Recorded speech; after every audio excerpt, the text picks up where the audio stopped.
Quería hacer una presentación más bien corta de algunos temas iniciales y atacar a fondo el asunto de la cuantificación de daños personales y dejar todo el tiempo que podamos utilizar para que ustedes pregunten, repregunten, hagan observaciones, acotaciones.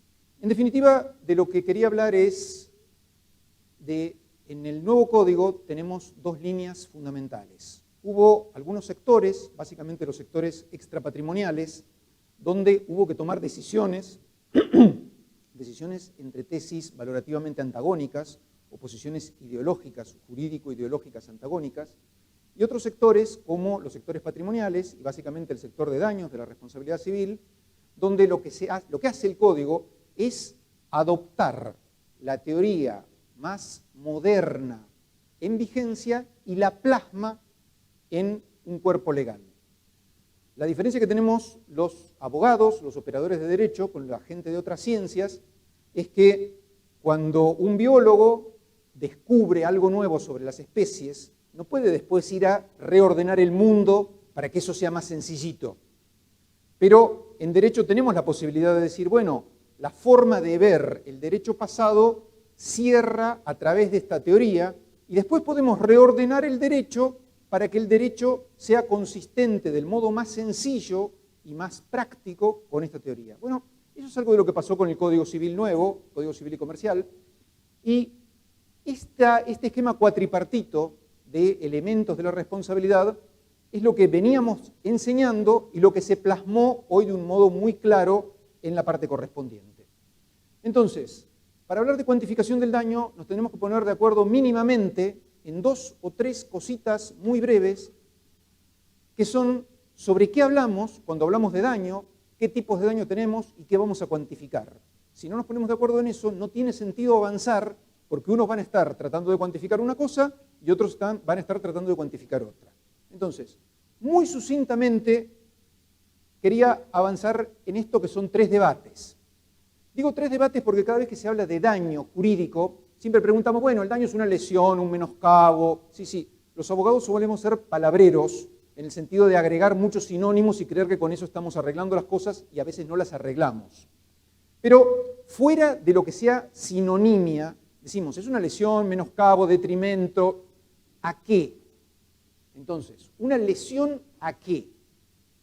Por otro lado, lo que se resarce, ¿es una lesión o una consecuencia?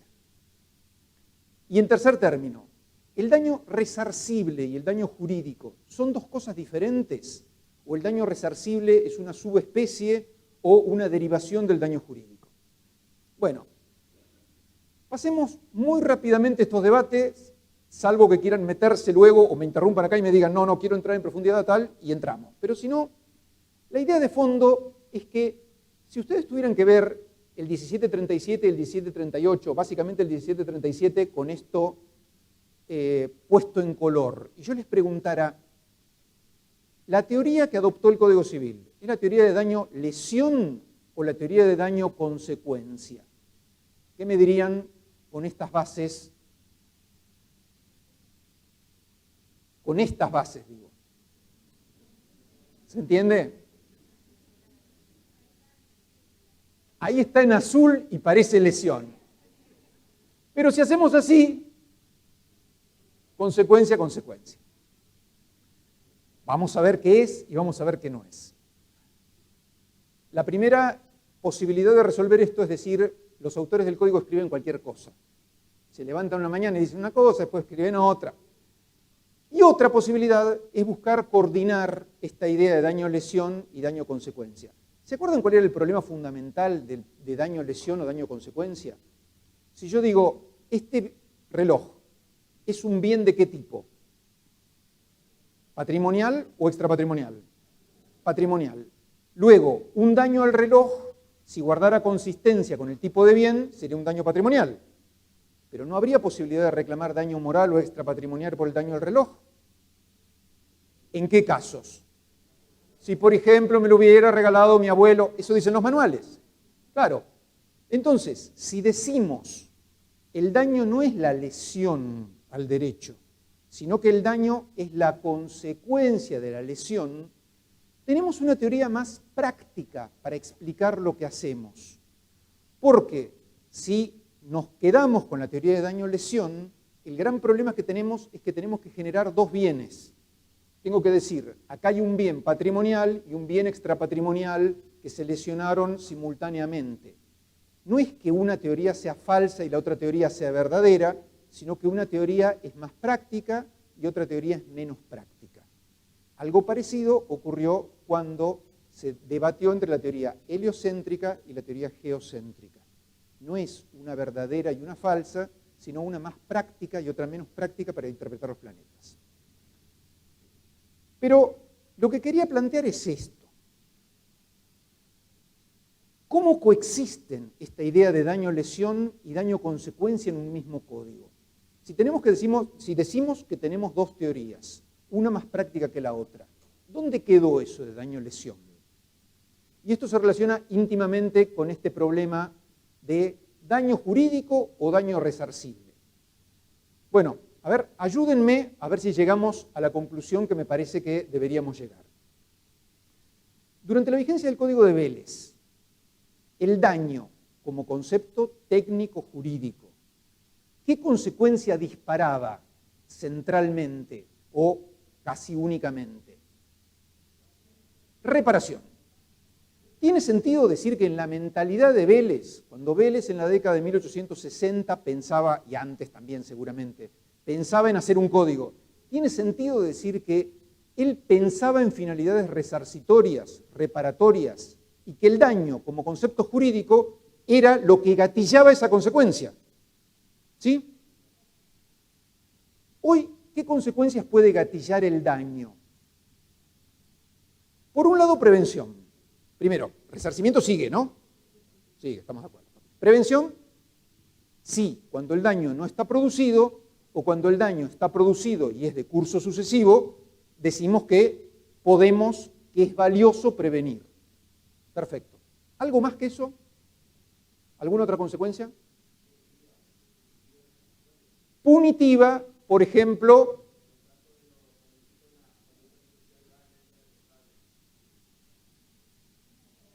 ¿en qué parte de nuestro derecho existe una consecuencia típicamente punitiva? Vigente. Consumidor. Aquello que le llamamos daños punitivos es una consecuencia que excede lo resarcitorio. ¿Y alguna más? En lo ambiental, ¿qué pasa cuando se produce un daño ambiental?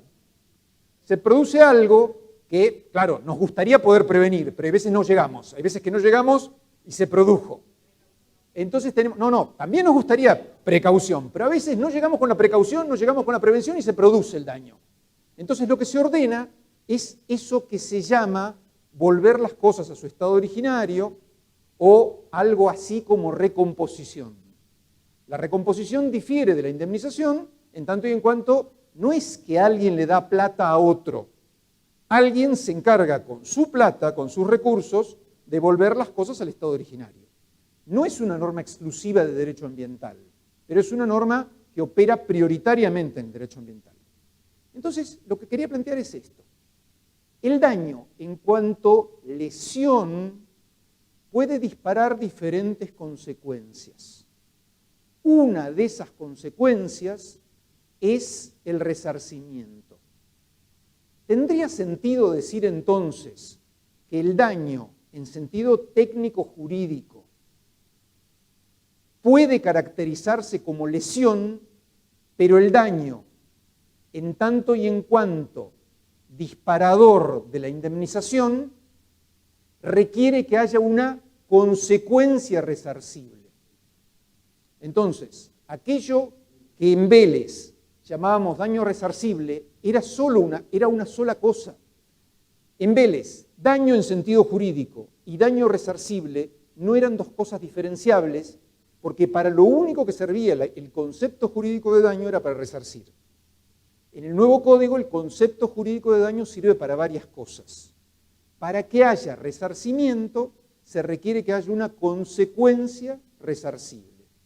Luego, la idea de consecuencias resarcibles agota el universo de lo resarcible. Y ahora se nos plantea el problema siguiente. Avancemos un poco. Por favor. Claro, o sea, sería el daño jurídico cuando para disparar el resarcimiento, requiere que el daño provoque consecuencias resarcibles. Si tenemos otra de las hipótesis, podrán dispararse otras consecuencias, pero no consecuencias resarcibles. Por eso la idea sería que consecuencia resarcible abarca todo el universo de lo resarcible.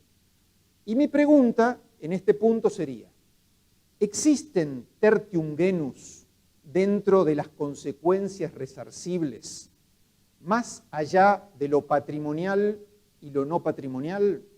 Quiero decir, ¿existen consecuencias que excedan, que sean resarcibles? A ver si puedo dibujarlo así.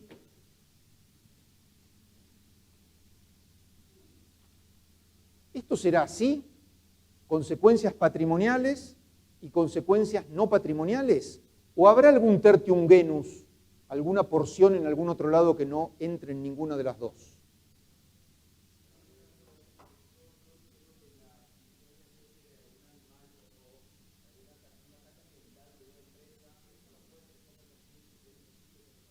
No estoy diciendo, hay cosas que no se pueden resarcir, sabemos.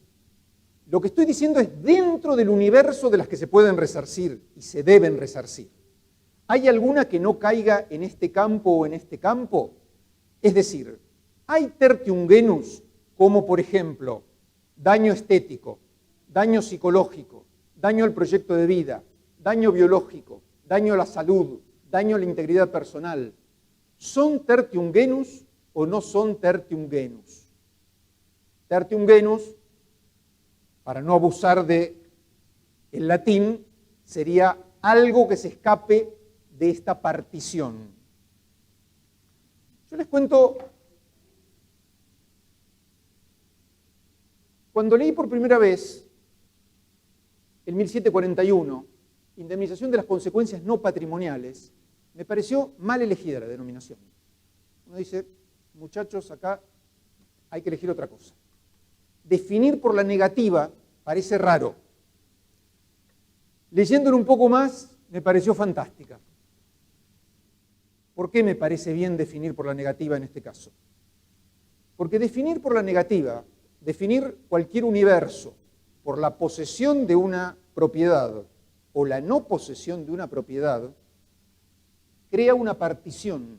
Todo queda acá o acá. En el universo solo hay elefantes y no elefantes. Dentro del sector de los elefantes está Dumbo, Trompita, Tantor, y ustedes conocerán algún otro elefante. Y dentro del otro sector de los no elefantes estamos nosotros, la Quinta Sinfonía de Beethoven, las Cataratas, Austria y Diego Maradona. Está todo del otro lado. Entonces, es sencillo cortar el mundo en dos partes cuando afirmamos que lo que produce el corte es una propiedad o la carencia de esa propiedad. Entonces, todo es patrimonial o todo es no patrimonial. Esta opinión la sosteníamos unos cuantos desde hace un tiempo. Por ejemplo, la Corte de Nación lo había dicho hace muchos años, en el 83, con relación al daño estético, y la Corte de Provincia de Buenos Aires lo había agregado en relación al daño psicológico. Y la idea no es que quede nada, cuenten, si tienen algo para contar, cuenten. ¿No? Decía, no es que quede algo sin resarcir, es que todo aquello que se debe resarcir entra o bien acá, o entra o bien acá, o bien acá o acá. La eterna disputa era, manuales de hace 30 años, joven, mujer, modelo, alta, rubia, bonita. Se le produce una cicatriz. ¿Qué tipo de daño es?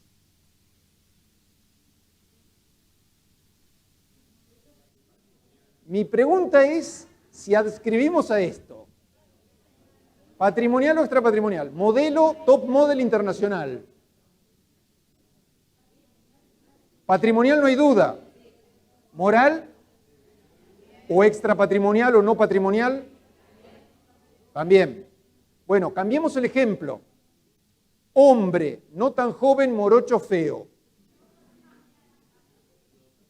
La misma cicatriz. Y si quieren, trabajador de la industria de la construcción. Mi pregunta es si mañana tenemos que hacer o decidir una demanda, si solo uno, los dos o ninguno, los dos.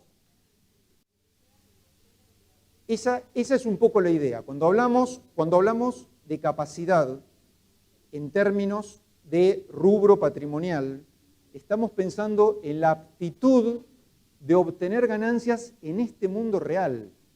Ustedes me dirán, un mundo sin prejuicios haría que estos dos trabajadores, el trabajador con cicatriz y el trabajador sin cicatriz, sean iguales, pero vivimos en este.